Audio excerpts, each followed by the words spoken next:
नमस्कार प्रेक्षक हो, सह्याद्री वाहिनीच्या आरोग्य संपदा या कार्यक्रमामध्ये मी डॉक्टर प्रतिभा माने तुमचे मनापासून स्वागत करते. प्रेक्षक हो, व्यक्ती तितक्या प्रकृती आणि प्रकृतीच्या अनुषंगाने येणारे आजार यांचे समीकरण हे प्राकृतिकच असते. आजाराचे स्वरूप हे लक्षणे आणि वयानुसार वेगवेगळे असू शकते, पण प्रत्येक आजारासाठी चिकित्सा आणि त्याच्या अनुषंगाने येणारे व्याधी हा विषय अत्यंत महत्त्वाचा असतो. रोगाचे गांभीर्य लक्षात घेऊन त्यानुसार ठराविक दिवशी आणि ठराविक ओकेजनला वेगवेगळ्या प्रसारमाध्यमांमधून चॅनेल्समधून आपण वेगवेगळे दिवस साजरे करत असतो. विविध रुग्णालये, विविध सामाजिक संस्था तसेच आरोग्य संघटना यांच्या थ्रू वेगवेगळी आरोग्यविषयक शिबिरे घेऊन तसेच वेगवेगळे कार्यक्रम अरेंज करून आपण लोकांना आरोग्याबद्दल तसेच वेगवेगळ्या आजारांबद्दल जनजागृती करत असतो. आणि म्हणूनच आज आपण चर्चा करणार आहोत सर्वसामान्य आजारांबद्दलची माहिती. प्रेक्षक हो, आजचा आपला विषय आहे सर्वसामान्य आजाराबद्दलची माहिती, कारणे, निदान आणि उपचार. आणि त्यासाठी आज आपल्या स्टुडिओमध्ये आलेले आहेत सर जे रुग्णालयाचे मेडिसिन विभागाचे डॉक्टर मधुकर गायकवाड सर. नमस्कार सर. नमस्कार. आरोग्य संपदा या कार्यक्रमामध्ये मी तुमचे मनापासून स्वागत करते. प्रेक्षक हो, सरांचा थोडक्यात परिचय असा आहे. डॉक्टर मधुकर गंगाराम गायकवाड सर जे हॉस्पिटल रुग्णालयामध्ये मेडिसिन विभागामध्ये कार्यरत आहेत. सर तेथे असोसिएट प्रोफेसर म्हणून कार्यरत आहेत. सर आपण गोकुळदास तेजपाल हॉस्पिटल मुंबई येथे उपअधीक्षक पद भूषवले आहे. तसेच याच हॉस्पिटलमध्ये मेडिसिन विभागाचे HOD व असोसिएट प्रोफेसर म्हणूनही काम पाहिलेले आहे. सर आपण महाराष्ट्र स्टेट मेडिकल टीचर्स असोसिएशनचे एक्झिक्युटिव्ह मेंबर आहात. सरांचे यापूर्वी आकाशवाणी, दूरदर्शन, ABP माझा, TV9 या चॅनेल्सवर आरोग्यविषयक कार्यक्रम झालेले आहेत. तसेच विविध वृत्तपत्रे व नियतकालिकांमधून त्यांचे लेख वेळोवेळी प्रसिद्ध होत असतात. सर गेल्या 2 वर्षापासून जागतिक आरोग्य संघटनेसोबत अवयवदान या विषयावर प्रोत्साहनपर व मार्गदर्शनपर कॅम्प, रॅली व चर्चासत्र ऑर्गनाईज करत आहेत. कुक्स किंग्स अँड थिंग फाउंडेशनच्या सहाय्याने सरांनी थॅलेसेमिया रुग्णांसाठी थॅलेसेमिया डे केअर युनिटची पुनर्बांधणी केलेली आहे. 2017मध्ये मुंबईमध्ये त्यांनी पहिल्यांदा महाराष्ट्र नर्सिंग कॉन्फरन्स आयोजित केला होता. 2018मध्ये सरांनी सरकारी रुग्णालयात जेंडर रिअसाइनमेंट म्हणजेच लिंग बदल करू इच्छिणाऱ्या रुग्णांसाठी OPD केंद्र सुरू केलेले आहे. सरांना राष्ट्रीय स्तरावर तसेच आंतरराष्ट्रीय स्तरावर वेगवेगळ्या प्रकारचे पुरस्कारही मिळालेले आहेत. त्यामध्ये 2015 साली best doctor award Padmashri Tatyarao Lahane sir यांच्या हस्ते प्रदान करण्यात आला आहे. 2016 साली excellent contribution in various social and rural health camps for programme 2016 या सन्मानाने उपमुख्यमंत्री माननीय श्री देवेंद्र फडणवीस यांच्या हस्ते सन्मानित करण्यात आले आहे. 2016 साली सरांना Adarsh health service award Gokuldas Tejpal रुग्णालयाकडून देण्यात आला. 2019 साली कला, ज्ञान, विज्ञान शिक्षण प्रसारक मंडळ यांच्याकडून सरांना वैद्यकीय सेवा रत्नाचा पुरस्कारही मिळालेला आहे. 2020 साली सरांना नवोदय गौरव पुरस्कार JNV फाउंडेशनकडून देण्यात आला आहे. प्रेक्षक हो, कोविडच्या पिरियडमध्ये सरांनी केलेल्या उल्लेखनीय कार्याबद्दल सरांना राज्यपालांच्या हस्ते गौरवण्यात आलेला आहे. आणि सरांची नवीन ओळख म्हणजे अंगणातील OPD या नावाने सरांनी नवीन प्रयोग सुरू केलेला आहे. सर जेव्हा कुठेही फील्डसाठी किंवा त्यांच्या वैद्यकीय सेवेसाठी गावोगावी जातात त्यावेळेला सर मोफत लोकांना चिकित्सा देतात आणि त्यामुळे सरांची नवीन ओळख म्हणजे अंगणातील OPD किंवा अंगणातील डॉक्टर अशी झालेली आहे. त्याचप्रमाणे रस्त्यावरील रुग्ण पाहणारे डॉक्टर अशी ही सरांची एक ओळख आहे. सरांचं हे सेवाभावी कार्य हे निरंतर सुरू आहे. त्यामुळे सरांना रस्त्यावर रुग्ण पाहणारे डॉक्टर असेही ओळखले जाते. तर प्रेक्षक सुरू करूया आजच्या कार्यक्रमाला. आणि आजचा आपला विषय आहे सर्वसामान्य आजारांबद्दलची माहिती, कारणे, निदान आणि उपचार. प्रेक्षक हा कार्यक्रम तुमचा आहे, तुमच्यासाठीच आहे. त्यामुळे सर्वसामान्य आजारांबद्दल जर तुम्हाला काही शंका असतील, प्रश्न असतील तर ते तुम्ही आम्हाला डायरेक्ट फोन कॉल करून विचारू शकता. त्यासाठी आपले फोन नंबर्स आहेत 022 2490 8050 2498 8050. नंबर पुन्हा एकदा सांगते 022 24 249850 24988050. प्रेक्षक हो, फोन करताना काही गोष्टींची काळजी नक्कीच घ्या. जसे की फोन लागल्यानंतर तुमच्या टी व्ही संचाचा आवाज हा कमी असावा किंवा बंद असावा. तुमचा प्रश्न हा संक्षिप्त आणि स्पष्ट असावा आणि तुमचा प्रश्न हा आजच्या विषयाला अनुसरून असावा. चला तर मी प्रेक्षक हो, सुरू करूया आजच्या कार्यक्रमाला. आणि आजचा आपला विषय आहे सर्वसामान्य आजारांबद्दलची माहिती. सर, आरोग्य संपदाच्या स्टुडिओमध्ये तुमचं पुन्हा एकदा स्वागत आहे आणि आपण आजच्या विषयाला सुरुवात करत आहोत. मला असं विचारायचं आहे सर तुम्हाला की सर्वसामान्य आजार म्हणजे साधारणपणे समाजामध्ये आढळणारे एक नॉर्मल आजार की जसे सर्दी खोकल्यापासून संधिवात आहे किंवा डेफिशियन्सीमुळे होणारे रोग आहेत, अनुवंशिकतेमुळे येणारे रोग आहेत, त्याच्याबद्दल तुम्ही काय सांगाल? नक्की सर्वसामान्य आजार म्हणलं तर आपल्याकडे जर आपण सीझन वाईज जर घेतला असेल तर जसं बोलतो की आपण पावसाळ्यामध्ये होणारे आजार आहेत किंवा हिवाळ्यामध्ये किंवा उन्हाळ्यामध्ये असे काही सीझन वाईज आजार आपल्याकडे होतच असतात, जे की आपला भारत देश हा ट्रॉपिकल कंट्रीजमध्ये येत असल्यामुळे असे काही इन्फेक्टिव्ह डिसीजेस आहेत. आणि जसे की अदर नॉन इन्फेक्शियस डिसीजेससुद्धा आहेत, जसे की स्ट्रोक आहे म्हणता की तुम्ही जसं म्हणता की आयोडीनचे काय काही आजार्स आहेत किंवा BP शुगरचे वगैरे आजार आहेत किंवा बऱ्याच जे एंडोक्राईन सिस्टीम किंवा आपल्या त्याचे काही ग्लँड्स वगैरे रिलेटेड आहे त्याच्याशी आजार्स वगैरे आपल्याला भरपूर वगैरे होतात किंवा काही प्रोफेशनल्स हजार्ड किंवा जसे काही कामानिमित्त वगैरे आपल्याला जसे काही त्यांचे रिलेटेड किंवा ऑक्युपेशनल हजार्ड्स किंवा प्रोफेशनल हजार्ड्स त्याच्यामुळे आपल्या शरीरावर सुद्धा परिणाम होत असतात. त्यामुळे असे काही आजार आहेत की जे नक्कीच आपल्या शरीरावर त्याचा परिणाम होत असतो. अच्छा सर, 20 ऑक्टोबरला आपण जागतिक ऑस्टिओपोरोसिस डे म्हणजे संधिवाता संदर्भातला हा एक झीज होण्यामुळे होणारा आजार म्हणू शकतो किंवा लक्षण म्हणू शकतो. सर, 20 ऑक्टोबरला आपण जागतिक वर्ल्ड ऑस्टिओपोरोसिस डे साजरा केला. तर ऑस्टिओपोरोसिस म्हणजे संधिवाताबद्दल काय सांगाल तुम्ही? नक्कीच ऑस्टिओपोरोसिस हा खूप कॉमन डिसीज आहे. प्रत्येकाचे कंप्लेंट्स वगैरे असतात, कारण ऑस्टिओपोरोसिस हा आपल्या हाडाशी निगडीत आजार असल्यामुळे प्रत्येकांना हाडांचा जो त्रास आहे ते कोण्या ना कोण्या कारणाने होतच असतो. जसं जरी हाडाचे आजार्स वगैरे जे पाहतो की जे संधिवात असतील किंवा ऑस्टिओपोरोसिस असतील किंवा लो बॅकएक वगैरे असतील, ज्याच्यामुळे आपल्या शरीराच्या हाडाची झीज होत असते.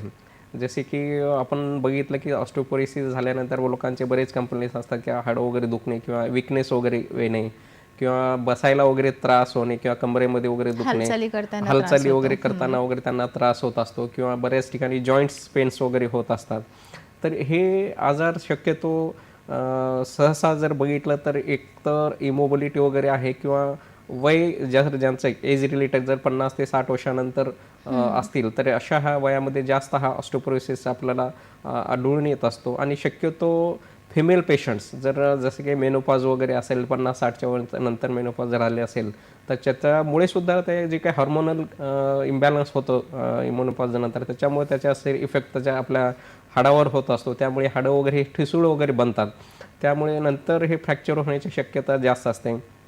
आणि जे काही आजार्स वगैरे आहेत, जर पेशंटला कॅन्सर असेल, किमोथेरपी किंवा रेडिओथेरपी घेत असेल त्याच्यामुळे सुद्धा हाडं वगैरे भरपूर वेळेस ठिसूळ होत असतात.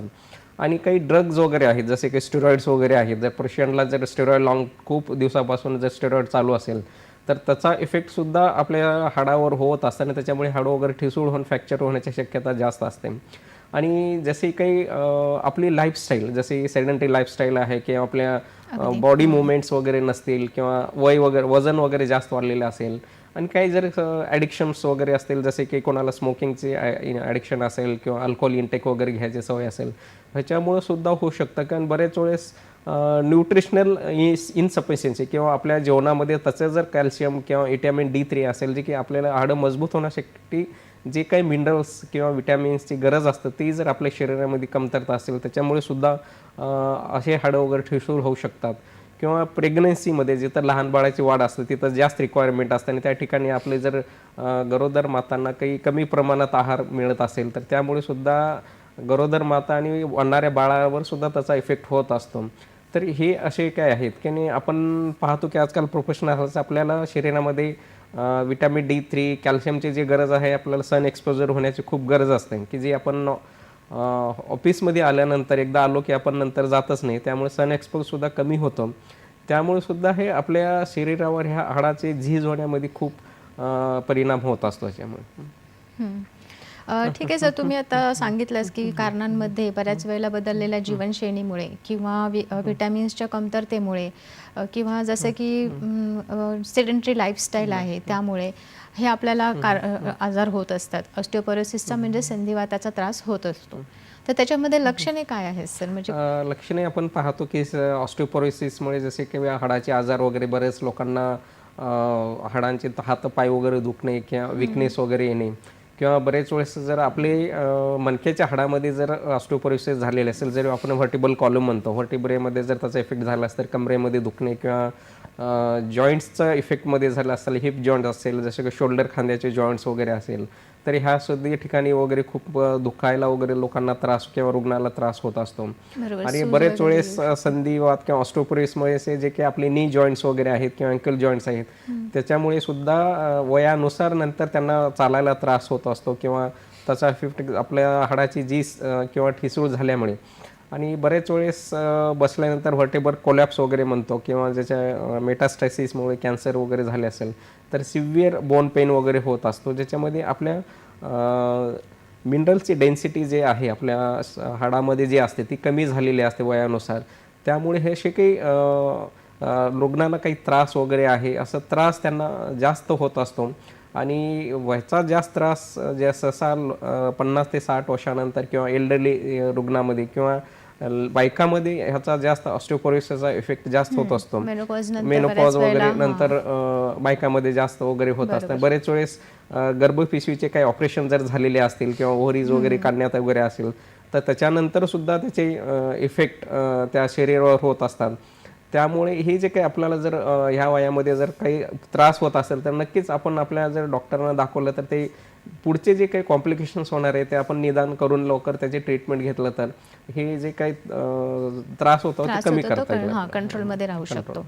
सर, ऑस्टिओपोरोसिसचं जेव्हा आपण निदान करतो त्यावेळेला कुठल्या लॅब टेस्ट किंवा दुसऱ्या काही एक्सरे वगैरे अशा कुठल्या पद्धतीची निदानाची उपकरणं वापरली जातात? नक्कीच आपण ऑस्टिओपोरोसिस जर झालं तर मला तर वाटतं की आपण ज्यावेळेस आपलं वय आलेलं असेल किंवा दुसरे काही सोबत आजार असते तर नक्कीच आपण दर महिन्याला ह्या सगळ्या टेस्ट आपण करून घ्यायलाच Safer पाहिजे. side करून घ्यायला एक सेफ साईड किंवा प्रिव्हेंटिव्ह मेजर्स म्हणून आपण आपल्या शरीरामधलं जसं पाहतो की सिरम कॅल्शियम लेवल्स आहेत, ब्लड टेस्ट वगैरे केलं जातं. त्याच्यानंतर विटॅमिन D3 लेवल आहे ते आपण पाहतो, किंवा आपल्या शरीरामधले युरिक ॲसिड्स वगैरे आहे. आणि त्याच्यानंतर काही ब्लड टेस्ट सोबत काही एक्सरेज वगैरे आहे, जसे एक्सरे वगैरे काढणं खूप गरजेचं आहे. आणि त्याच्यानंतर आपण पाहतो की आजकाल पेशंटला काही त्रास न होता बोन मॅरो डेन्सिटी पाहणं खूप गरजेचं असतं. त्याला BMD आपण म्हणतो. बोन मॅरो डेन्सिटी जसे काही डेक्झा स्कॅन वगैरे असतात, तर डेक्झा स्कॅनमध्ये आपण बोन मॅरो डेन्सिटी पाहतो. त्याच्यानुसार तो पेशंट ऑस्टिओपोरोटिक आहे का, ऑस्टिओपेनिया आहे का, पेशंट नॉर्मल आहे का. तर हे जर टेस्ट बेसिक टेस्ट मी हे सांगितलं, तसं आपण बरेच दुसरे टेस्ट वगैरे करू शकतो. जर रुग्णाला गरजेनुसार त्याला CT स्कॅन किंवा MRI, हिप जॉईंट असेल किंवा व्हर्टेब्रल कॉलम असेल, तर हे सुद्धा एक्सरे किंवा MRI CT स्कॅन आपण त्याच्यानंतर करू शकतो. पण त्याच्या Diagnosis करू अगोदर शकतो. डायग्नोसिससाठी बोन मॅरो डेन्सिटी पाहणं खूप गरजेचं असतं. जसं डेक्झा स्कॅन वगैरे आपण पाहतो नाही, त्याच्यामध्ये एक स्कोअर असतो, त्याला झेड स्कोअर आणि T स्कोअर हे आपल्याकडे वापरलं जातं.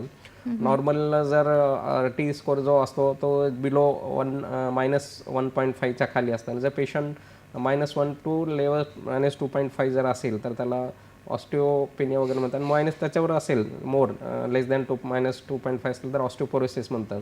तर ही सुद्धा खूप साधी आणि सोपी टेस्ट असतं. हे हॉस्पिटलमध्ये बऱ्याच ठिकाणी कॅम्प वगैरे तिथं अवेलेबल केलं जातं, किंवा आपण ह्या टेस्ट जर केलं तर नक्कीच आपल्या शरीराची झीज किंवा आपल्या हाडामध्ये काय कसं आपलं कंडिशन आहे, की ऑस्टिओपोरोसिस आहे का, खूप फ्रॅक्चर होण्याची कंडिशन जास्त आहे का, तर ह्या गोष्टीवरून आपण निदान करू शकतो. सर, ऑस्टिओपोरोसिसमध्ये व्हिटॅमिन D डेफिशियन्सीचा खूप मोठा रोल आहे. म्हणजे व्हिटॅमिन Dची जर कमतरता असेल तर त्याचा एक मेन कॉज आहे. तर आजच्या आपल्या बदललेल्या जीवनशैलीमध्ये दिवसभर ऑफिसमध्ये बसून राहणं, म्हणजे सूर्यकिरणांना खूप कमी प्रकाशामध्ये आपण एक्सपोजर असतो, तर त्याच्याबद्दल काय सांगाल? म्हणजे ते कसं मॅनेज करता येऊ नक्कीच शकतं? आजकाल जर आपल्या रुग्णामध्येच बघितलं 80 to 90% हे आजकाल विटॅमिन D3 कमतरता प्रत्येकाचं जर टेस्ट केलं तर त्याच्यामध्ये कमतरता आजकाल आम्ही पाहतो की आढळून येत असते.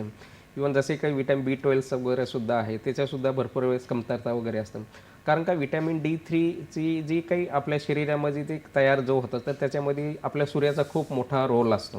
आणि बरेच आता विटॅमिन D3 आहेत, दुसरे आजारसुद्धा आहेत, काही किडनीचे आजार वगैरे असतील त्याच्यामध्ये सुद्धा किडनीचा आजार जर असला तरी विटॅमिन D3चं फंक्शन किंवा विटॅमिन D3 सुद्धा लो कमी होतं.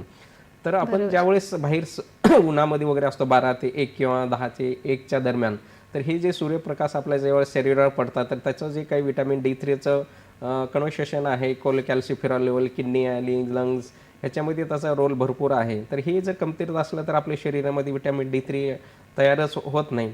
म्हणून ज्यावेळेस आजकाल पाहतो की प्रत्येकजणाची सेडेंटरी लाईफस्टाईल झाली आहे, इमोबिलिटी आपली हालचाली शरीराची खूप कमी झालेली आहे. अगदी. एकदा आपण ऑफिसमध्ये आलं की आपण बाहेर किंवा खूप अवघड होतं कामानिमित्त त्यांचं एवढं काम असतं की बाहेरसुद्धा त्यांना जाणं होत नाही. त्यामुळे हा सूर्य आपण एक्सपोजर कमी झाल्यामुळे किंवा आपल्या लाईफस्टाईलमध्ये जसे की जंक फूड्स वगैरे खाण्यामध्ये भरपूर येतं, जे की न्यूट्रिशियस डाईट ज्याच्यामध्ये आपल्यालाच विटॅमिन D3 किंवा कॅल्शियमचं प्रमाण जास्त हाडं आपल्याला मजबूत होण्यासारखे जे काही गोष्टी आपण जर खाण्यामध्ये खूप आजकाल प्रमाणात कमी झालेले आहे. त्यामुळे हे शरीरावर त्याचा परिणाम होऊन आपले हाडं वगैरे ठिसूळ वगैरे होत असतात आणि ते बऱ्याच वेळेस नुसतं पडलं तरी आपले बऱ्याच ठिकाणी आपले हाडं होणं, फ्रॅक्चर होण्याची शक्यता जास्त असते. बरोबर. तर प्रेक्षक हो, बदललेल्या जीवनशैलीमुळे जसं की सूर्यकिरणांना कमी एक्सपोजर असणे, आहारामध्ये विटॅमिन डीची आणि कॅल्शियमची कमतरता असणे, ह्या गोष्टी जर आपण रेग्युलर तुमच्या डाएटमध्ये जर घेतल्यात तर त्याच्यामुळे तुमचा संधिवाताचा किंवा हाडांची जी झीज होते तो आजार कमी होऊ शकतो. प्रेक्षक हो, आपण पुढच्या आजाराकडे वळत आहोत. तो आहे जागतिक आयोडीन कमतरता दिन. 21 ऑक्टोबरला हा दिवस साजरा केला जातो, जागतिक आयोडीन कमतरता दिवस. सर, आयोडीन हा बेसिकली बघायला गेलं तर बऱ्याच लोकांना त्याच्याबद्दल काही माहिती नसते की हा एवढा शरीरासाठी आवश्यक असणारा घटक आहे. पण आयोडीनला कोणी इतकं सिरियसली घेत नाही, जसं आपण बाकीचे प्रोटीन्स, विटॅमिन्स किंवा बाकीचे मिनरल्स कन्सिडर करतो तसं. तर आयोडीन हे शरीरासाठी किती आवश्यक आहे किंवा त्याचा शरीरामध्ये मेन रोल कुठे असतो? नक्कीच आयोडीन हे आपल्या शरीरासाठी खूप महत्त्वाचा एक घटक आहे.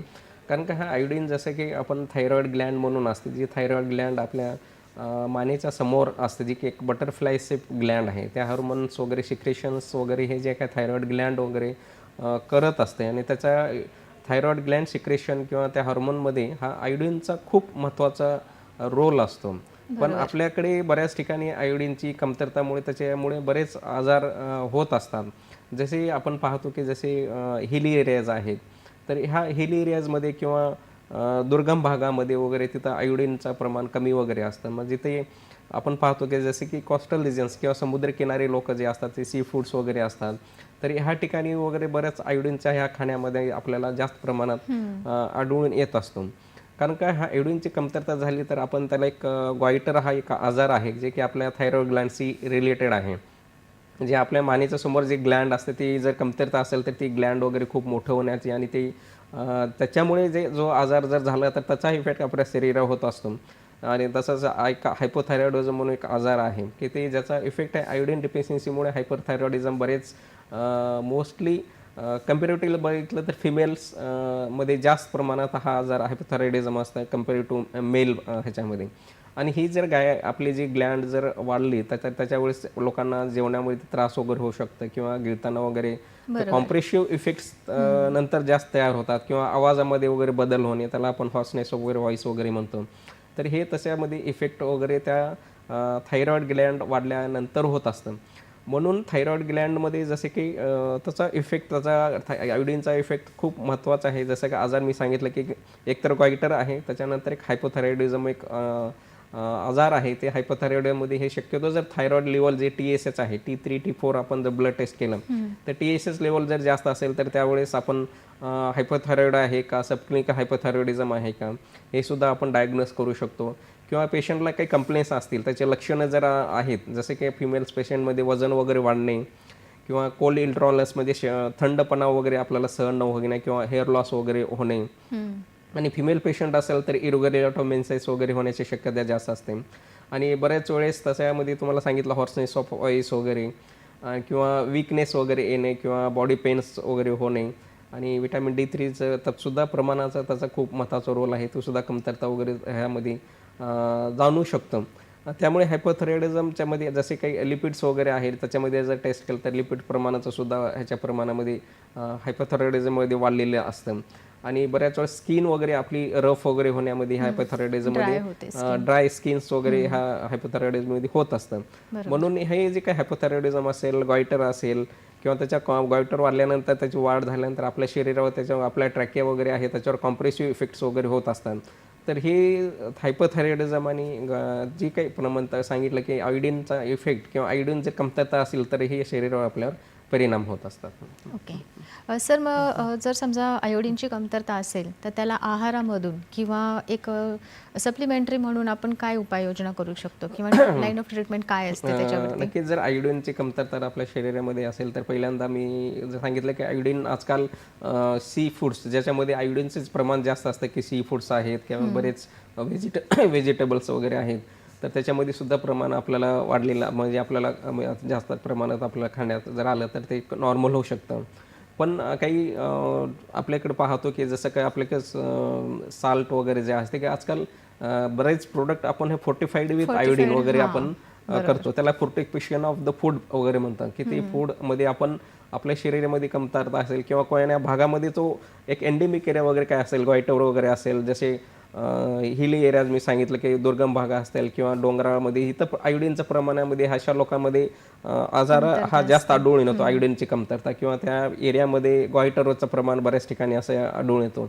तर अशा ठिकाणी जे काही फूड्स वगैरे आहे जसं आपण जेवणामध्ये जे आपण साल्ट वगैरे वापरतो तर हे ह्याच्यामध्ये बऱ्याच ठिकाणी फोर्टिफिकेशन ऑफ आयोडीन वगैरे केलं जातं की आपण म्हणतो की आयोडीनयुक्त साल्ट वगैरे जे असेल त्याच्या वापरणे खूप आपल्या शरीरासाठी खूप गरज आहे.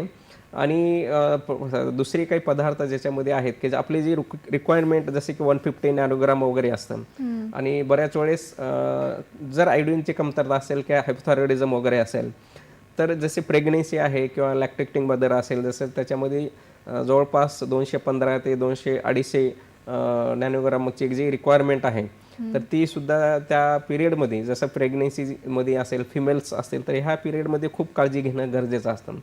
कारण का हा आजार जर आयोडीन कमतरता असेल त्या आईला जर हायपोथायरॉइडिझम वगैरे असेल तर त्याचा इफेक्ट जे डेव्हलपमेंट होणारा बाळ जो असतो आपल्या ह्याच्यामध्ये प्रेग्नंट लेडीमध्ये तर त्याचा इफेक्ट त्या बाळावर होण्याची शक्यता जास्त असते. जसे की डेव्हलपमेंटल डिले असेल किंवा इंटेलेक्च्युअल डेव्हलपमेंट डिले होऊ शकतो किंवा न्यूरोलॉजिकल डेव्हलपमेंट वगैरे त्याच्यामध्ये त्याचा ब्रेनवर इफेक्ट होऊ शकतो किंवा त्याचे बाळ जन्मल्यानंतर ते जे माइलस्टोन्स असतात नॉर्मली रुटीन जे बाळ वगैरे वाढीसाठी जे वेळ लागतं मग त्या बाळाला जास्त वेळ लागू शकतो. त्याचा इफेक्ट न्यूरोलॉजिकल ब्रेनवर किंवा डेव्हलपमेंटल किंवा इंटेलेक्च्युअल डेव्हलपमेंट वगैरे होत असतं. त्यामुळं प्रेग्नेन्सीमध्ये हे आयोडीन प्रमाण किंवा आपण थायरॉइड वगैरे म्हणतो हे खूप गरजेचं असतं की ते स्ट्रिक्टली कंट्रोल करणं किंवा आपल्या प्रेग्नन्सी पिरियडमध्ये ह्या टेस्ट वगैरे करणं मला तर वाटतं की गरजेचं आहे. बरोबर. प्रेक्षक हो, आयोडीन डेफिशियन्सीबद्दल सरांनी खूप छान विस्ताराने आपल्याला सांगितलं आहे. आयोडीनची शरीरासाठी का आवश्यक आहे, आयोडीनमुळे होणारे थायरॉईडसारखे आजार असू देत किंवा प्रेग्नन्सीमध्ये त्याची किती आवश्यकता आहे की पुढे जाऊन भविष्यामध्ये बाळाच्या मेंदूच्यावर त्याचा परिणाम होऊ नये की मुलांची नॉर्मल वाढ व्हावी ह्यासाठी आयोडीन हे अत्यंत गरजेचं आहे. प्रेक्षक हो, आपण पुढच्या डिसीजकडे वळणार आहोत. जागतिक पोलिओ दिन. जागतिक पोलिओ दिन 24 ऑक्टोबरला पूर्ण जगामध्ये साजरा केला जातो.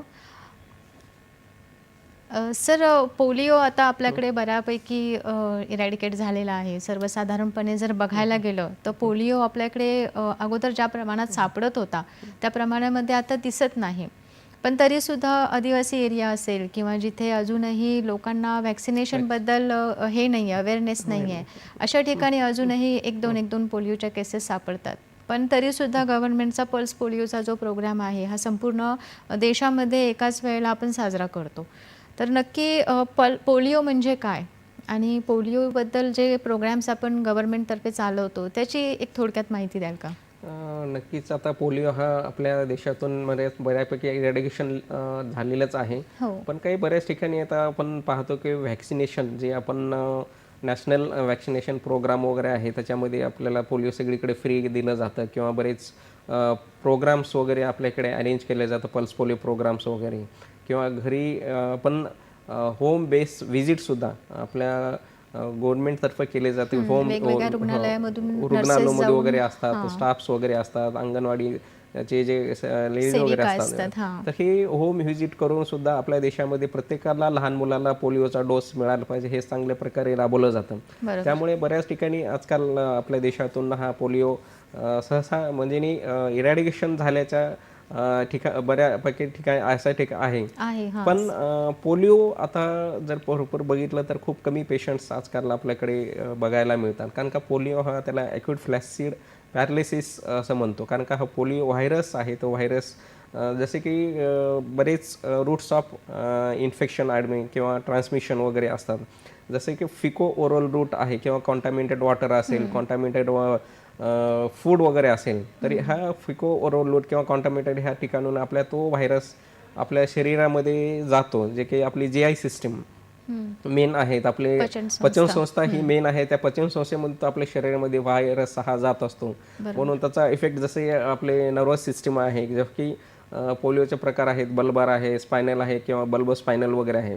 तर ज्यावेळेस हा पोलिओचा व्हायरस इफेक्ट आपल्या ज्यावेळेस स्पायनल किंवा ह्याच्यावर होत असतो, तर त्याच्यामध्ये लहान मुलामध्ये वगैरे पॅरालिसिस वगैरे पायामध्ये वगैरे येणे किंवा ते मसल विकनेस वगैरे त्या पेशंटमध्ये येत असतं, आणि फ्लॅबी आणि एकदम सॉफ्ट. आपले मसल नॉर्मल बघितलं तर आपण मसल स्ट्रेंथ वगैरे आपली नॉर्मल वगैरे असते, पण पोलिओ पेशंट्समध्ये हे मसल स्ट्रेंथ वगैरे कमी होते, फ्लॉपी मसल अपीअरन्स वगैरे असतात, त्याच्यामध्ये विकनेस वगैरे होऊ शकतो आणि त्याला चालायला वगैरे त्रास होऊ शकतं, किंवा त्याला बऱ्याच वेळेस लहान मुलामध्ये आपल्याला त्रास चालायला येत नाही. पण हा बऱ्याच ठिकाणी आपण पाहतो की पायाशी रिलेटेड आहे. पण व ज्या की असेंडिंग कधी जर पॅरालिसिस जर झाला, ज्याच्यामुळे आपण रेस्पिरेटरी सिस्टम वगैरे इन्व्हॉल्व जर झाली, तर त्यावेळेस व्हेंटिलेटर वगैरे लागण्याची शक्यता असते. त्यामुळे आता तरी पेशंट अशा ह्या लेवलवर वगैरे जात नाहीत, पण आपला पर्सेंटेज फक्त स्पायनल लेवलवर जास्त असतं, त्यामुळे ते लहान मुलामध्ये पाय वगैरे त्यांना चालायला किंवा पॅरालिसिस पुरतं हा मर्यादित बऱ्याच पेशंटमध्ये असतो. पण दुसरे आजारसुद्धा पोलिओ आहे का हा नोटिफायबल डिसीज आहे का? आपण जर कोणी असे केसेस वाढले ज्यानुसार ॲक्यूट फ्लॅसिड पॅरालिसिस येण्यास फक्त पोलिओच नाही, पण बरेच दुसरे आजार आहेत, जसं गुलेंबरे डिसीज आहे, डिप्थेरिया वगैरे आहे, किंवा बरेच पॉयझनमुळे सुद्धा पॅरालिसिस होऊ शकतं. तर असे काही पॅरालिसिस जर होत असेल तर तो पोलिओ व्यतिरिक्त दुसरे सुद्धा आजार आपल्याला डायग्नोज करणे खूप गरजेचं असतं.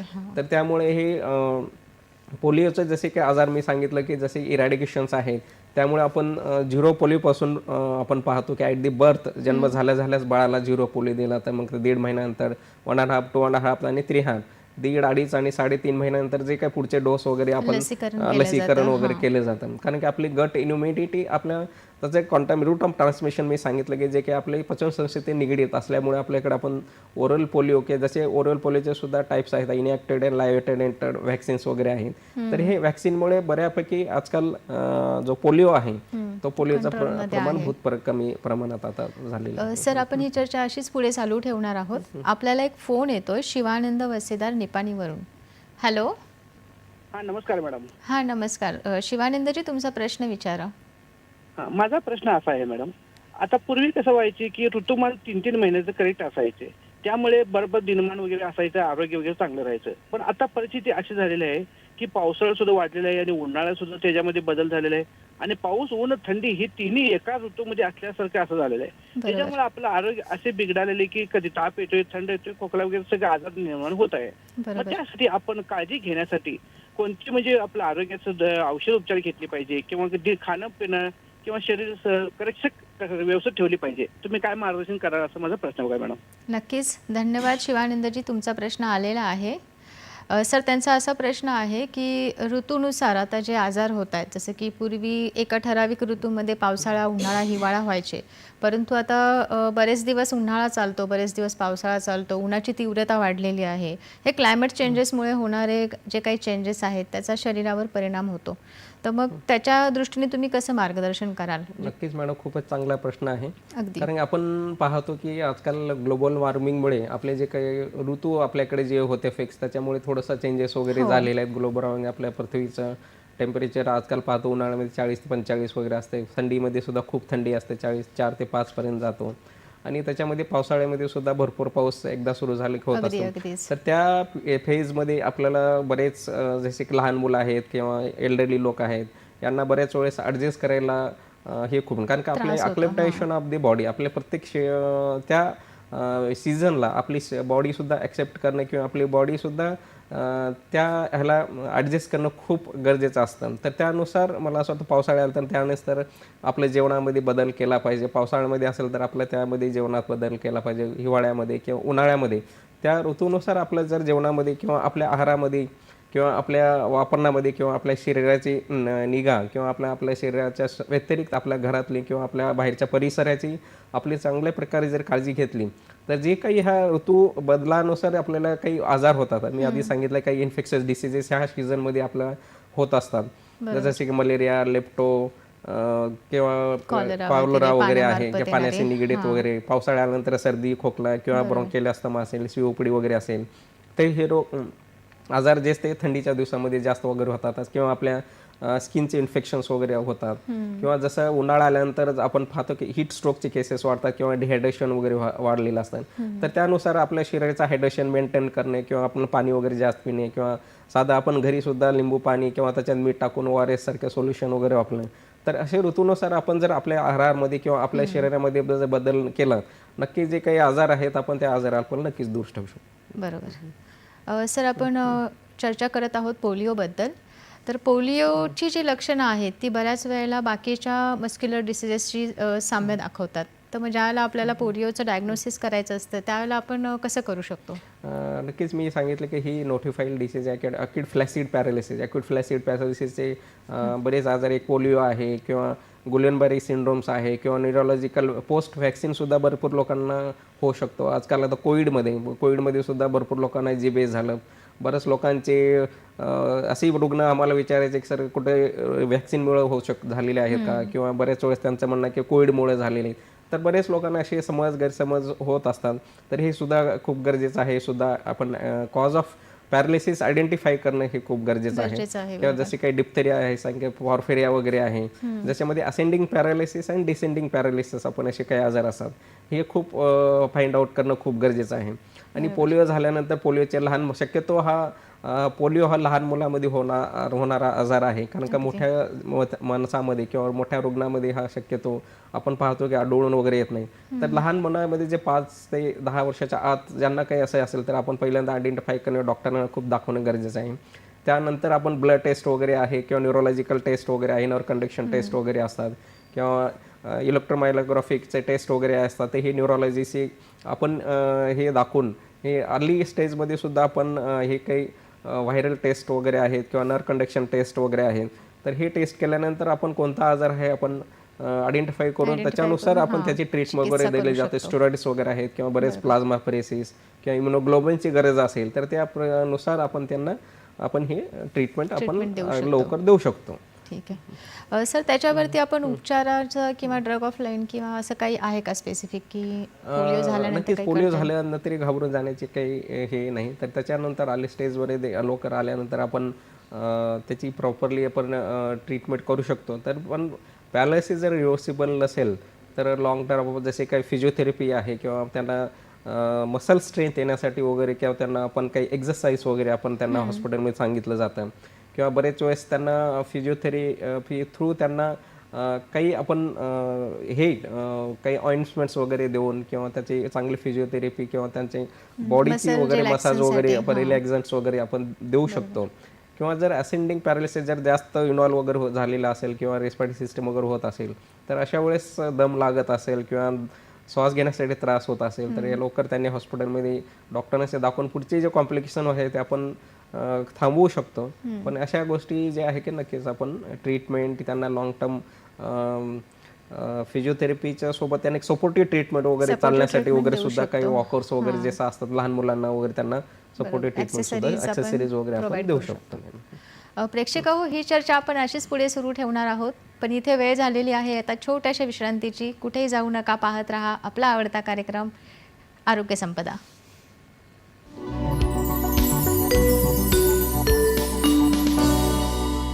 जाणून घेऊया आपल्या जवळपास घडणाऱ्या घटनांचं विश्लेषण, त्यामागील असणारी वास्तविकता, तसंच विविध विषयांवरील तज्ज्ञ मंडळींची मतं, फक्त आपल्या हॅलो सह्याद्री या कार्यक्रमात. प्रत्येक सोमवार आणि शुक्रवार दुपारी 12 वाजता आणि पुनः प्रसारण रात्री 11 आणि दुसऱ्या दिवशी सकाळी 9 वाजता, फक्त आपल्या सह्याद्री वाहिनीवर. Lights, sound, camera, action.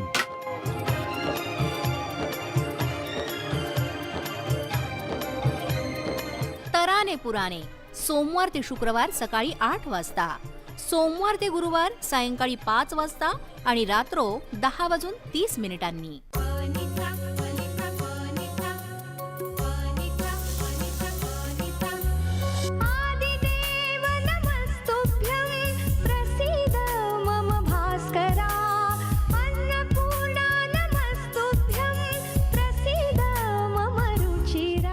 Ruchira प्रसारण बुधवार ते शुक्रवार सकाळी 11:30 वाजता आणि पुनःप्रसारण दुपारी 4 वाजता, फक्त आपल्या सह्याद्री वाहिनीवर.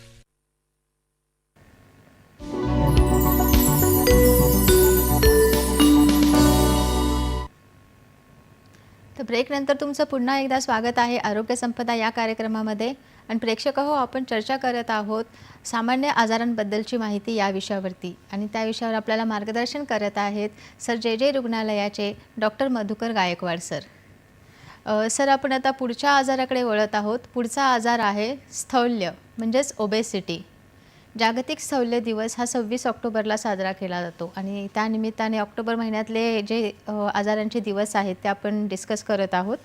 आणि सर, स्थौल्य हा अगदी रोजच्या जीवनातला आता एक मोठा प्रॉब्लेम झालेला आहे. अगदी लहान मुलांपासून ते वयोवृद्धांपर्यंत स्थौल्य म्हणजे ओबेसिटीचा प्रॉब्लेम खूप मोठा झालेला आहे. तर स्थौल्याबद्दल तुम्ही काय सांगाल? नक्कीच. आपण पाहतो त्याला आपण ओबेसिटी म्हणतो किंवा स्थूलपणा वगैरे म्हणतो. स्थूलपणा म्हणतो. तर आजकाल ओबेसिटी हा आपल्याकडे तेवढा प्रमाणात नव्हता, पण आता पहिलं जर पाहायचं की आपल्याकडे मालन्यूट्रिशन नावाचे आजार आपल्याला जास्त कॉन्सन्ट्रेट करावं लागेल, जसे की मरासमस, क्वॉशिरिका आहे लहान मुलांमध्ये. कारण का हा आजकाल ओबेसिटी मोठ्या रुग्णामध्ये, त्याचबरोबर लहान मुलामध्ये. कारण का आजकाल पाहतो की इव्हन लहानपणापासून त्याला चाइल्डहुड ओबेसिटी म्हणतो. तर हे चाइल्डहुडपासून सुद्धा आजकाल मुलामध्येच वजन वाढण्याचे प्रमाण भरपूर झालेले आहे, किंवा मोठ्यामध्ये सुद्धा भरपूर वजन वगैरे वाढण्याचे प्रमाण झालेले आहे. कारण का हा वजनाचे जे काही इफेक्ट्स आहेत की त्याच्यामुळे आजार वगैरे होऊ शकतो वगैरे. तर ते आपण जे काही ओबेसिटी वगैरे म्हणतो की ते ओबेसिटीमध्ये आपण प्रत्येकाचं आजकाल ठिकाणी असेसमेंट जे काही बॉडी मास इंडेक्स ते आपण BMI वर ठरवलं जातं. तर बॉडी मास इंडेक्स त्याच्यामध्ये weight in kg per height metre square वगैरे आपण त्याच्यामध्ये असतं. नॉर्मल जर बघितलं असतं जर आपण BMI नॉर्मली रुग्णांचं 80 to 24.9 पर्यंत असतं नॉर्मल बॉडी मास इंडेक्स, आणि 25 to 30 हे आपण त्याला असं म्हणतो की प्री ओबेस म्हणजे ओव्हरवेट हा म्हणला जातं. आणि 30 ते 35 असलं टाईप 1 ओबेसिटी, आणि 35 ते 40 टाईप 2, आणि मोर दॅन 40 असलं तर त्याला मॉर्बिड ओबेसिटी असं बोललं जातं. कारण का हे जर BMI वरून आपण त्याच्या ओबेसिटी हे कोणत्या स्टेजमध्ये आहे आपण ह्या गोष्टी आयडेंटिफाय करू शकतो. कारण का प्रत्येकाची आजकाल हे ओबेसिटी वाढण्याचे बरेच कारणे वगैरे आहेत. जसे की मी सांगितलं की जसे सेडेंटरी लाईफस्टाईल आहे, किंवा आपल्या फिजिकल इनॲक्टिव्हिटी वगैरे आहे, किंवा बरेच वेळेस एकाच ठिकाणी बसून असतो आपण. ऑफिसेस असतील किंवा हॉस्पिटल्स वगैरे असतील जिथं आपली फिजिकल ॲक्टिव्हिटी आजकाल खूप कमी झालेली आहे, किंवा अननेसरी फूड इनटेक आपले जसे की जंक फूड्स वगैरे आहे की अननेसरी कॅलरीज वगैरे आपण जास्त खात असतो. तर ह्याच्यामुळे सुद्धा आपले वजन वगैरे वाढण्यामध्ये वगैरे, आणि बरे दुसरे आजार निग्लेक्टेड जसे की मेटाबॉलिक सिंड्रोम वगैरे आहे, ज्याच्यामध्ये मेटाबॉलिक सिंड्रोम म्हणजे जसे की हायपरटेन्शन आहे, डायबिटीज आहे, किंवा बॉडी मास वगैरे इंडेक्स वगैरे वाढलेला असतं आपले BMI वेस्टर्न कंपरेन्स वगैरे, आणि हाय लिपिड प्रोफाईल वगैरे. जे असे आजार जर असेल तर त्याला आपण मेटाबॉलिक सिंड्रोम वगैरे म्हणतो. आणि काही पेशंटला जर ड्रग्स वगैरे चालू असतील जसे की स्टेरॉइड्स वगैरे आहेत वजन, ज्याच्यामुळे सुद्धा वजन वगैरे वाढू शकतो. आणि काही हेरिटरी डिसऑर्डर्स वगैरे आहेत त्याच्यामध्ये माणसाचं वजन वगैरे जास्त वगैरे वाढलेलं असतं. पण हे वजन ज्यावेळेस आपल्या शरीराचं वजन जास्त असलं त्याचा इफेक्टसुद्धा खूप आपल्याकडे होत असतो. कारण का ओबेसिटी हा आजकाल सगळ्यांचाच गरजेचा प्रश्न पडलेला आहे की वजन वाढल्यानंतर त्याचा शरीरावर जो परिणाम होत असतो, जसं मी सांगितलं की हायपरटेन्शन आहे, डायबिटीज मलायटिस वगैरे आहे. कारण का बॉडी डायबिटीज आपल्या देश हा असं म्हणलं जाते की India is the capital of diabetes. सगळ्यात जास्त प्रमाण जर वर्ल्डमध्ये जर रुग्णाचं आपलेल तर आपल्या देशामध्ये जास्त आहे. कारण का आपली लाईफस्टाईल, आपलं खाण्याचे पदार्थ, आपल्याकडे राईस किंवा खाण्या किंवा चपाती, ज्याचे की हाय कार्बोहायड्रेट डाएट, हाय ग्लायसेमिक इंडेक्सचं प्रमाण आपल्याकडे जास्त असतं. बरोबर. तर त्याच्यानुसार जर आपण सिस्टीम वाईज जर ओबेसिटी जर आपल्या शरीराचं वजन वाढल्यानंतर तर त्याचा जर आपल्या शरीरावर काही परिणाम होता जर घेतला असेल तर जसं काही रेस्पिरेटरी सिस्टम आहे, तर रेस्पिरेटरी सिस्टम जसं की ऑब्स्ट्रक्टिव्ह स्लीप अपने वगैरे आहे, किंवा वजन वाढल्यानंतर श्वास घेण्यासाठी त्रास वगैरे होणे, किंवा ब्रॉन्कियल अस्थमा आहे, किंवा COPD वगैरे आहे, तर हे सुद्धा त्याचा इफेक्ट वगैरे होऊ शकतं. बरोबर. सर, आपण ही चर्चा अशीच पुढे कंटिन्यू करणार आहोत, पण एक फोन येतो आपल्याला किरण राले गडचिरोलीवरून. हॅलो. नमस्कार मॅडम. नमस्कार किरणजी, बोला, तुमचा प्रश्न विचारा. सर मी मॅडम माझं शुगर असल्यामुळे सर बोलत आहे मॅडम. हां, बोला तुम्ही, तुमचा आवाज येतो. तुमच्या टीव्हीचा आवाज थोडासा कमी करा. बरं बरं. सर मला शुगर असल्यामुळे नाही का, शुगर असल्यामुळे माझ्या हाडापायाला अंगाला पूर्ण दुखणं येते. खालच्या तळाला नाही का सूजन येते ना, दुखणं, चालता येत नाही. तर याचं काय कारण असू शकते का सर? उपाय सांगा मला. नक्कीच, धन्यवाद किरणजी, तुमचा प्रश्न आलेला आहे. सर, त्यांना डायबिटीज आहे आणि त्यांना हातापायांचं दुखणं तसेच पायांना सूज येणं हा त्रास आहे. तर याचं आणि डायबिटीजचं काही रिलेशन वगैरे असू शकतं का? नक्कीच त्यांना ह्याला आपण डायबिटिकचे कॉम्प्लिकेशन्स म्हणतो. ॲक्यूट कॉम्प्लिकेशन आणि क्रोनिक कॉम्प्लिकेशन्स असतात. जर 5 ते 10 वर्षापर्यंत जर आपल्याला शुगर लेवल आपली कंटिन्यू असेल आणि आपले जर इन्सुलिन किंवा ओरल हायपोग्लायसेमिक एजंट्स जर मेडिकेशन जर चालू असतील तर आपल्या ह्या डायबिटीजचा इफेक्ट आपल्या काही कालांतर आपलं जे की हार्ट आहे, किडनी आहे, किंवा जेव्हा ब्रेन आहे, ह्याच्यावर परिणाम होत असतो. आणि त्याच्याबरोबर आपल्या शरीराची जी पेरिफेरल व्हास्क्युलर सिस्टीम आहे किंवा नर्वस सिस्टीम आहे, त्याला आम्ही म्हणतो की पेरिफेरल न्यूरोपॅथी वगैरे किंवा डायबेटिक न्यूरोपॅथी. तर ह्याच्यामुळे त्यांच्या पायाला जर मुंग्या वगैरे येत असतील किंवा पायामध्ये चालायला वगैरे त्रास होत असेल किंवा तळपायाची आग वगैरे होत असेल तर नक्कीच हे एक डायबिटिक न्यूरोपॅथी त्यांना असू शकतं. आणि ते त्यांचा दुसरा प्रश्न असा होता की त्यांच्या पायावर वगैरे सूज वगैरे येत असेल तर बऱ्याच वेळेस डायबिटिक नेफ्रोपॅथी किंवा डायबिटीजमुळे हार्टवर त्याचा इफेक्ट होत असतो की हार्ट फेल्युअरमध्ये सुद्धा जाण्याची शक्यता असतात. तर त्यामुळे त्यांनी किडनीची सुद्धा तपासणी केलं पाहिजे. जसे ब्लड टेस्ट आहे, युरिया क्रिएटिन वगैरे आहे, ते टेस्ट करून घेतलं पाहिजे. आणि हार्टचा काही इश्यू आहे का त्यासाठी ECG किंवा 2D जर केला तर त्यांना कळेल की ते शूज कशामुळे आले, की किडनीमुळे आहे का हार्टमुळे आहे का दुसरे काही आजार आहे का. त्याच्यामुळे त्यांनी ब्लड टेस्ट वगैरे केलं तर नक्कीच त्यांचं हे डायबेटिकचे जे कॉम्प्लिकेशन्स आहे नक्की त्याच्यावर इफेक्ट वगैरे होत आहे. त्यांनी टेस्ट करून करणे आणि स्ट्रिक्टली त्यांचं शुगर कंट्रोल करणं हे तरी मला असं गरजेचं वाटतं. ओके सर, आपण स्थौल्याबद्दल चर्चा करत आहोत आणि स्थौल्याची कारणे तुम्ही आम्हाला सांगत होतात, जसं की हां, नक्कीच आपण ओबेसिटी जे आहे की स्थूलपणा जो आहे आपल्या शरीरावर होता तर त्याची शरीरावर त्याची साईड इफेक्ट किंवा त्याच्या शरीरावर त्याचा इफेक्ट कसा होऊ शकतो. एक रेस्पिरेटरी सिस्टम आहे त्याच्यावर सुद्धा इफेक्ट होऊ शकतो. किंवा जसं आपले कार्डिओव्हास्क्युलर सिस्टम हृदयावर त्याचे जसे की हार्ट अटॅक वगैरे येणे किंवा हार्ट फेल्युअर होणे किंवा ॲक्यूट मायकार्डियल इन्फेक्शन किंवा करोनरी आर्टरी डिसीजेस वगैरे. आणि ज्याच्या बऱ्याच कालांतराने आपले हार्टला सप्लाय करणारे जे आर्टरीज असतात त्याची अथेरोस्क्लेरोसिस होण्याची शक्यता जास्त असते. त्याच्यानंतर आपण पाहतो की सेंट्रल नर्वस सिस्टम जे काही स्ट्रोक्स वगैरे होण्याची शक्यता जास्त असते किंवा इन्फार्क्ट वगैरे हृदयाशी रिलेटेड असल्यामुळे ब्रेनवर सुद्धा ह्या ओबेसिटीचा इफेक्ट होत असतो. आणि ज्यावेळेस आपल्या वजन वाढतात आपली शरीराचे जे हाडं आहेत किंवा मस्क्युलर सिस्टीम आहे त्याच्यावर इफेक्ट होता. बरेच लोकांना चालायला त्रास होतो किंवा संधिवाताचा त्रास होता. बरेच लोकांना नी जॉईंटचा वगैरे त्रास होतो किंवा अँकलचा त्रास वगैरे होतो. तर हे परिणाम आहे.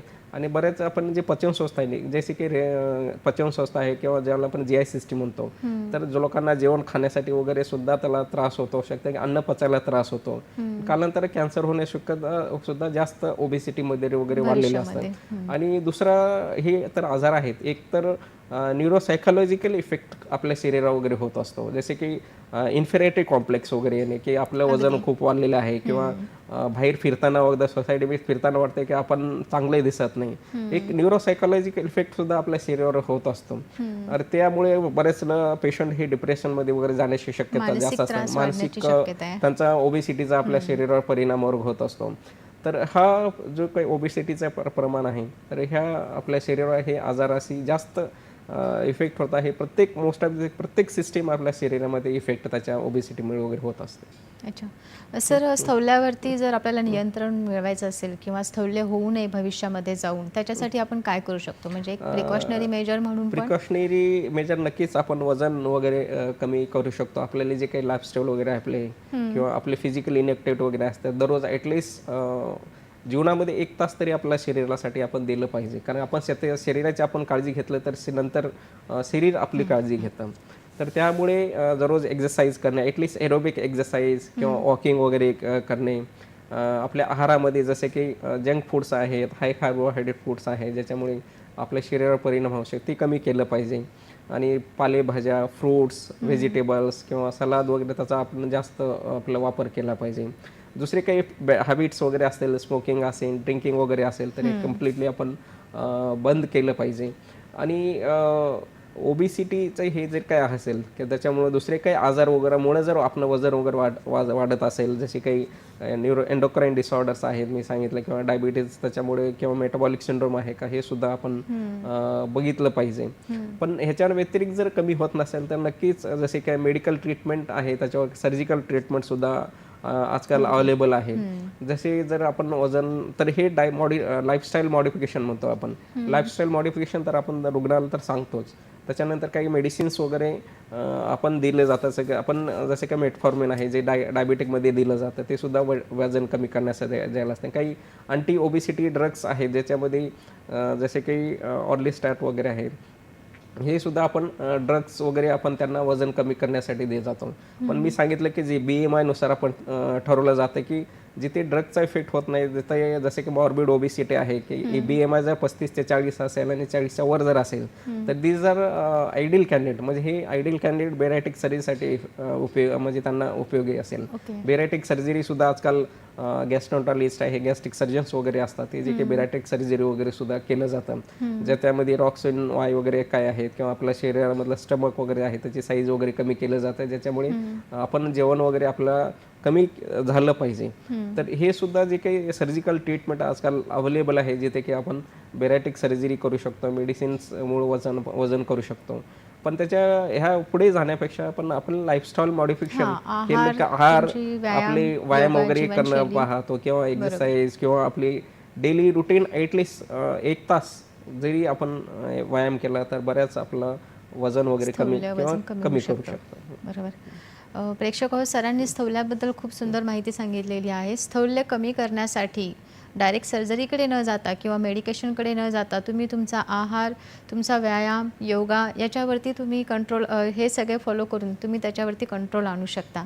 प्रेक्षक हो, पुढचा आपला आजार आहे जागतिक स्ट्रोक दिन, 29 ऑक्टोबर. प्रेक्षक हो, आपण पाहतो की स्ट्रोक हा एक रुटीन आता चर्चेमधला शब्द झालेला आहे. जसं आपण कुठेही हॉस्पिटलमध्ये गेलो किंवा नातेवाईकांकडून आपल्याला बऱ्याच वेळेला ऐकायला मिळतं की स्ट्रोक झालेला आहे. पण स्ट्रोक नक्की काय आहे, किंवा स्ट्रोक म्हणजे शरीरामध्ये काय चेंजेस होतात, कशामुळे होतो, हे बऱ्याच लोकांना माहीत नसतं. मग आपण आज सरांच्याकडून जाणून घेऊयात की स्ट्रोक म्हणजे सर नक्की काय आहे.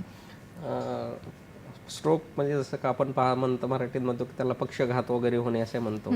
आणि स्ट्रोक हा mostly cerebrovascular accident, medical term त्याला CVA म्हणतो आपण.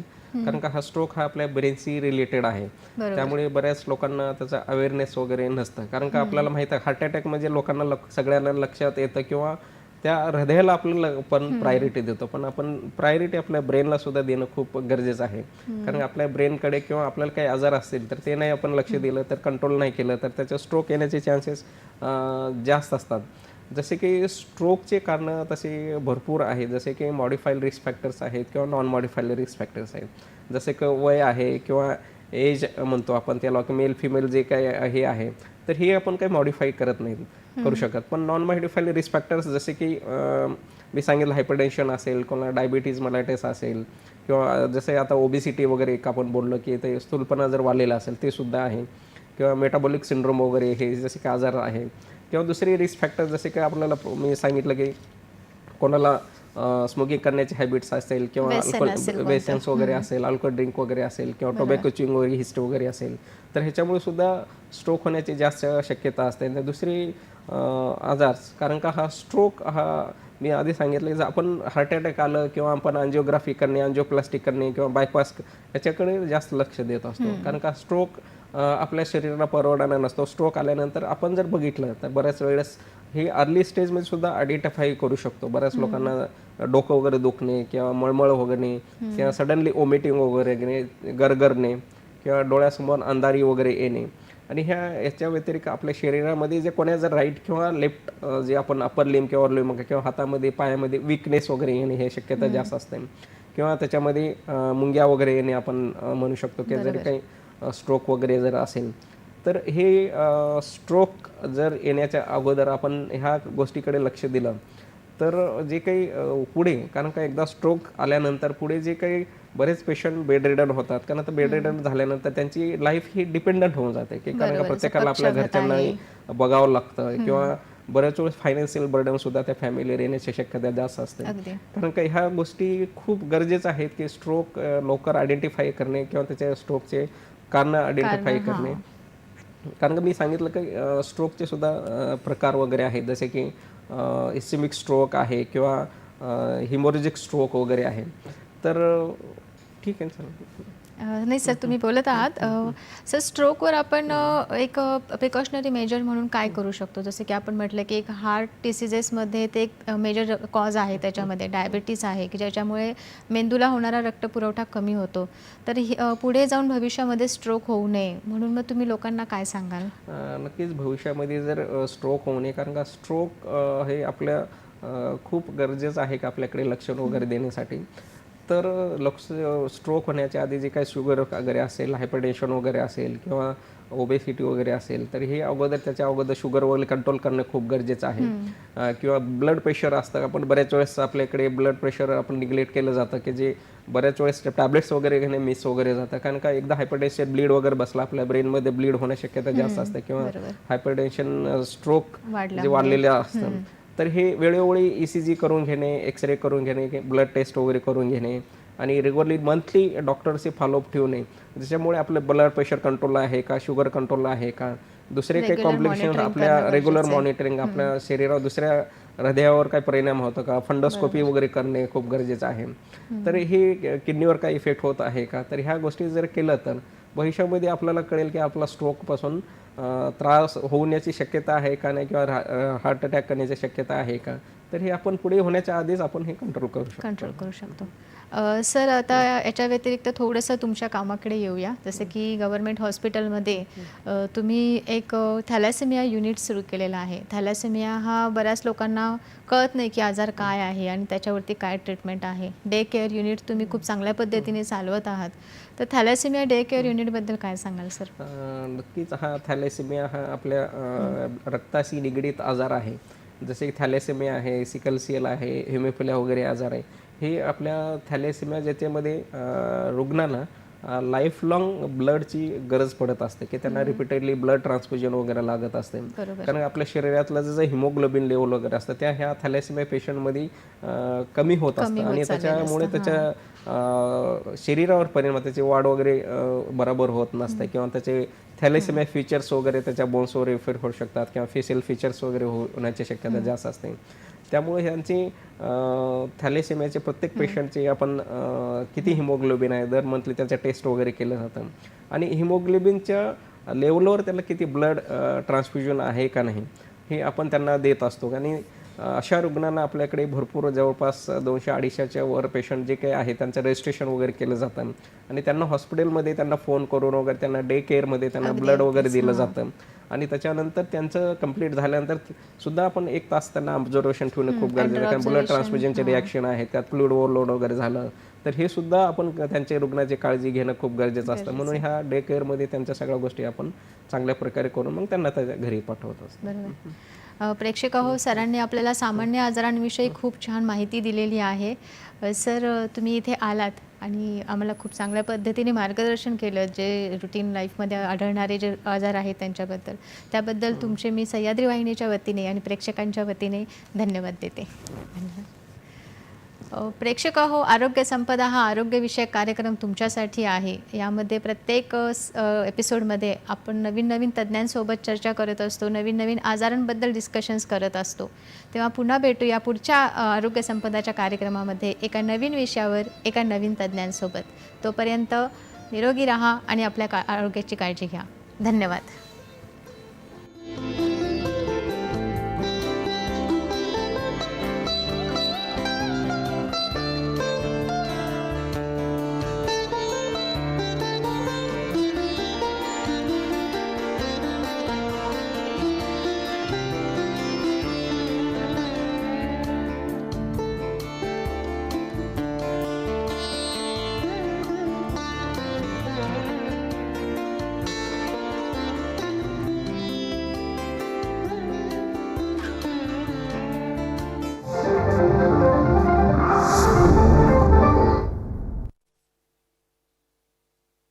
क्षण आला. पहाटेच्या वातावरणामध्ये कानावर एखादं नाट्यपद पडावं, दिवा तेवत असं